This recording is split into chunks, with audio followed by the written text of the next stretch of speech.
वहीं एमपी में भी कोरोना लॉकडाउन 5 का आज से आगाज हो चुका है, लेकिन कोरोना के मामले हैं कि रुकने का नाम नहीं ले रहे। देर रात से अब तक एमपी में कोरोना के जो नए मामले सामने आए हैं, 62 मामले सामने आए हैं, उनमें से 53 का ताल्लुक इंदौर से है। मध्य प्रदेश में कोरोना के मरीजों की तादाद 8,218 तक जा पहुंची है। एमपी में कोरोना से अब तक 344 लोगों की मौत हुई है। एमपी में कोरोना के 4,926 मरीज सेहतयाब होकर घर लौट चुके हैं। आज से इंदौर, उज्जैन और भोपाल को छोड़कर बाकी शहरों में पब्लिक ट्रांसपोर्ट शुरू कर दिया गया है। पास की लाजमियत को भी खत्म कर दिया गया है। इंदौर, उज्जैन, बुरहानपुर और नीमच में आज से मशरूत बुनियाद पर 1/4 दुकानें खुल रही हैं। भोपाल नगर निगम में आज से 1/3 दुकानें खोली जा रही हैं। तालीमी इदारों का अभी आगाज नहीं होगा, लेकिन 8 जुलाई से कंटेनमेंट एरिया के बाहर मजहबी मुकामात और रेस्टोरेंट और शॉपिंग मॉल खोले जाने का सीएम शिवराज सिंह ने ऐलान किया है। आज से ट्रेनों का सफर शुरू होगा। इसी के साथ मध्य प्रदेश में मौसम ने भी करवट ली है। चलिए सीधे रुख करेंगे हमारे साथी मेहताब आलम का। मेहताब, जिस तरह से लगातार हम देख रहे हैं कि लॉकडाउन जो है उसमें कुछ रियायतें दी जा रही हैं, लेकिन इन रियायतों के साथ साथ एहतियात को भी लाजमी करार दिया गया है। मध्य प्रदेश का हाल जानना चाहेंगे।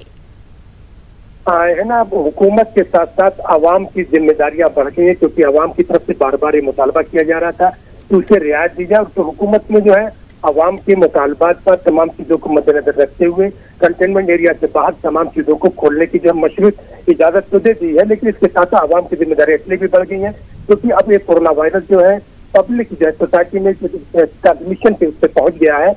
अगर मध्य प्रदेश की बात करें तो इसमें जो है बातें अब तक फिर एक इजाफा हुआ है।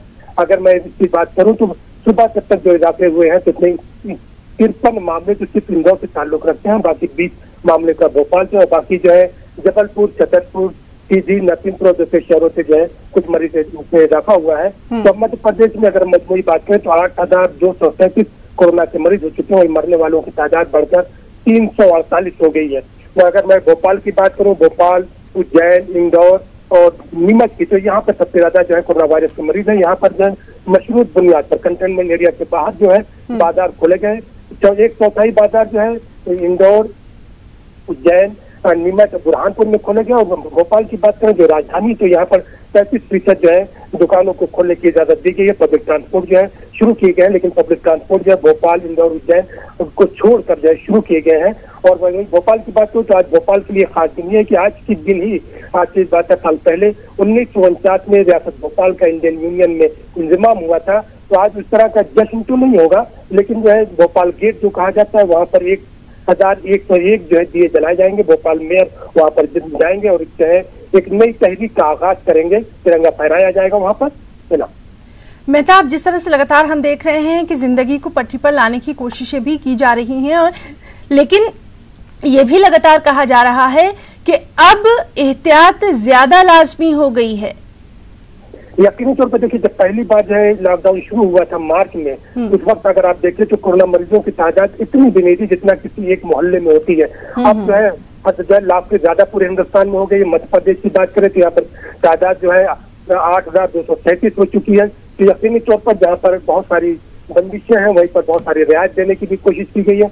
मध्य प्रदेश में हिंदुस्तान के दूसरे शहरों से आकर ट्रेनों का सफर आगाज होगा। भोपाल से अगर हम बात करते हैं तो भोपाल से जो है 22 ट्रेन और हबीबगंज। जी मेहताब, तो लगातार मध्य प्रदेश के हालात पर भी हमारी नजर बनी हुई है। किस तरह से कोरोना के कहर के बीच में जिंदगी को पटरी पर लाया जा रहा है, उससे भी लगातार हम अपने रूबरू करवाते रहेंगे अपने नाजरीन को। बहुत बहुत शुक्रिया मेहताब आपका तमाम तर जानकारी के लिए। और महाराष्ट्र से इस वक्त की बड़ी खबर, महाराष्ट्र पुलिस में नए 93 कोरोना के मामले सामने आए हैं। आपको बताएं कि इस वक्त की बेहद अहम खबर, महाराष्ट्र पे लगातार हमारी नजर बनी हुई है। महाराष्ट्र पुलिस में कोरोना के 93 नए मामले सामने आए हैं। रियासत में 1500 से ज्यादा पुलिस एहलकार कोरोना से मुतासिर पाए गए हैं और अब तक 27 पुलिस एहलकारों की मौत हो चुकी है।